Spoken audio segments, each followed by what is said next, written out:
জয় যিশু। প্রথম পাঠ প্রবক্তা ইসাইয়ার গ্রন্থ ৫৫ অধ্যায় ১-১১ পদ। তোমরা এসো এই জলধারে, শুনো তোমরা, তাহলে প্রাণে বাঁচবে তোমরা। ভগবান বলছেন, আহা, তোমরা যারা পিপাসিত, তোমরা সবাই এসো এই জলেরই কাছে। আহা, তোমরাও এসো। অর্থ নেই যাদের, খাবার চেয়ে নাও, খাও তোমরা।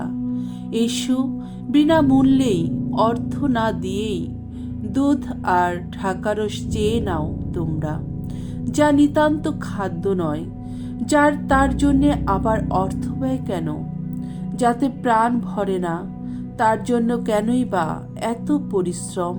শুনো, আমার কথা শুনো, তাহলে যা ভালো তোমরা তাই খেতে পাবে।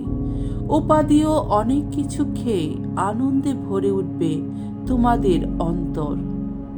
কান পেতে শুনো, আমার কাছে এসো। আহা, শুনো তোমরা, তাহলে প্রাণে বাঁচবে তোমরা। তোমাদের সঙ্গে আমি নিজেকে বাঁধব চিরসন্ধির বন্ধনে। দাউদের প্রতি সেই অনুগ্রহের অঙ্গীকার সত্য করে তুলব আমি।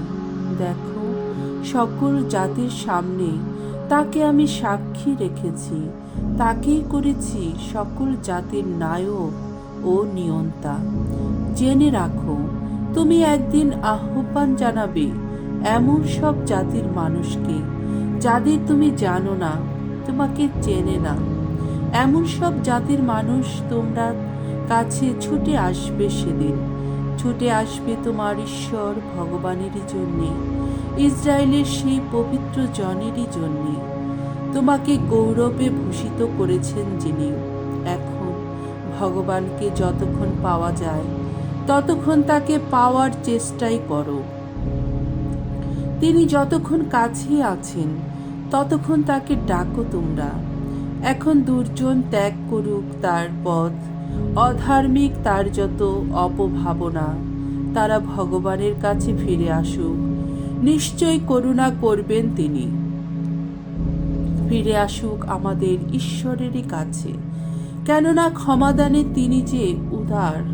ভগবান নিজেই তো এখন ঘোষণা করছেন, আমার যত ভাবনা আর তোমাদের যত ভাবনা সে তো এক নয়। আমার যত পথ আর তোমাদের যত পথ তাও তো এক নয়। আকাশমণ্ডল যেমন পৃথিবীর উচ্চে রয়েছে, আমার যত পথও তোমাদের যত পথের তুলনায় তেমনি উচ্চতর। আমার যত ভাবনাও তোমাদের যত ভাবনার তুলনায় তেমনি উচ্চতর। আকাশ থেকে নেমে আসা বৃষ্টি বা তুষার নিজের কাজ না সেরে ফিরে তো যায় না, বরং পৃথিবীকে জলসিক্ত করেই এবং চাষিকে বপনের বীজ ও মানুষকে ভোজনের অন্ন জুগিয়ে দিতে, পৃথিবীর বুকে নতুন ফসলের জন্ম ও বৃদ্ধি ঘটিয়েই তবে ফিরে যায়। তেমনিভাবে আমার মুখনিসৃত বাণীও নিষ্ফল হয়ে আমার কাছে ফিরে তো আসে না, বরং আমি যা চেয়েছি তা সফল করেই, যা করতে পাঠিয়েছি সেই কাজ সমাধা করেই তবে ফিরে আসে। প্রভুর বাণী। ঈশ্বরকে ধন্যবাদ। সামসঙ্গীত ১২ অধ্যায় ১-৪ পদ ও ৬ পদ। প্রবক্তা ইসাইয়ার গীতিকা। ধো, মনের আনন্দে পরিত্রাণের উৎসধারা থেকে জল তুলে আনব। সত্যই ঈশ্বর আমার পরিত্রাতা। এখন বিশ্বাস করি আমি, কোনো ভয় নেই আর মনে।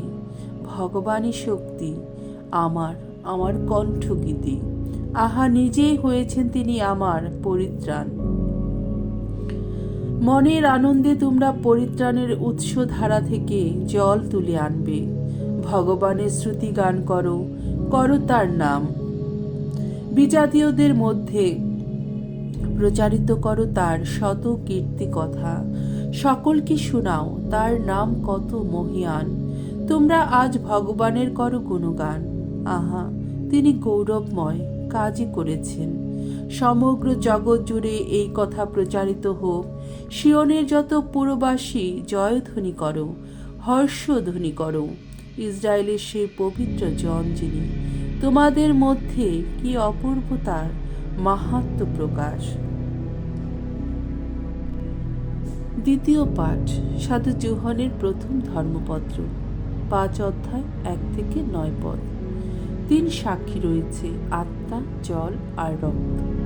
প্রীতিভাজনেরা, যিশু যে খ্রিস্ট একথা যে কেউ বিশ্বাস করে সে ঈশ্বরের সন্তান, আর যে কেউ পিতাকে ভালোবাসে তার সন্তানকেও সে ভালোবাসে। ঈশ্বরকে আমরা যদি ভালোবাসি, তার সমস্ত আদেশ যদি মেনে চলি, তবে তাতেই বুঝতে পারি যে ঈশ্বরের সন্তানদের আমরা ভালোবাসি।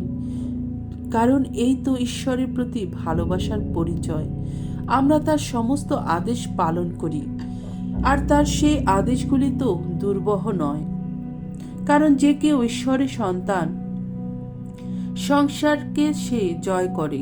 সংসারের উপর আমাদের সেই বিজয় হলো এই যে আমরা যিশুর উপর বিশ্বাস রাখি। সত্যি তো, কে সংসারকে জয় করতে পারে? সে কি সেই মানুষ নয় যে বিশ্বাস করে যিশু ঈশ্বর পুত্র? তিনি যিশু খ্রিস্টই জল আর রক্তের মধ্য দিয়ে এসেছিলেন। শুধু জল নয়, জল আর রক্তেরই পথ দিয়ে। আর তার সাক্ষী পবিত্র আত্মা নিজেই, কারণ পবিত্র আত্মা যে সত্য স্বরূপ। তাহলে দেখা যাচ্ছে এখানে 3 সাক্ষী রয়েছে, আত্মা, জল আর রক্ত। আর এই 3 মিলে একই সাক্ষ্য দিচ্ছে।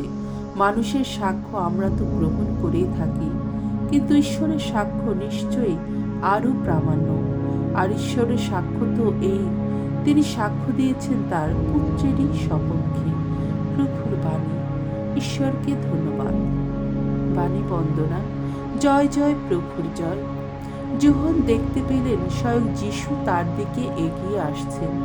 তিনি তখন বলে উঠলেন, ওই দেখো ঈশ্বরের মেষ শাবক, জগতের পাপ যিনি হরণ করেন। জয় জয় প্রভুর জয়। মঙ্গল সমাচার। মার্ক রচিত মঙ্গল সমাচার, 1 অধ্যায় 7 থেকে 11 পদ। তুমি আমার পুত্র, আমার একান্ত প্রিয়জন।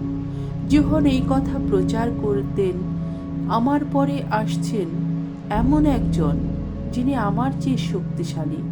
আমি যে নিচু হয়ে তার জুতোর বাঁধন খুলে দেব, সে যোগ্যতাও আমার নেই।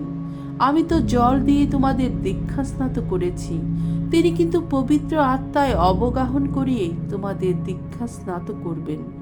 সেই সময় যিশু একদিন গালিলিয়ার নাজারেত শহর থেকে সেখানে এলেন। জর্দন নদীতে যোহনের হাতে দীক্ষাস্নাত হলেন তিনি। জল থেকে উঠে এসে তিনি দেখতে পেলেন আকাশ বিদীর্ণ হয়ে যাচ্ছে এবং পরম আত্মা এক কপোতরের মতো তার উপর নেমে আসছেন। তখন স্বর্গ থেকে কার যেন কণ্ঠস্বর ধ্বনিত হলো, তুমি আমার পুত্র, আমার একান্ত প্রিয়জন, তুমি আমার পরম প্রীতিভাজন। প্রভুর মঙ্গলময় বাণী। খ্রিস্ট প্রভু তোমার প্রশংসা হোক।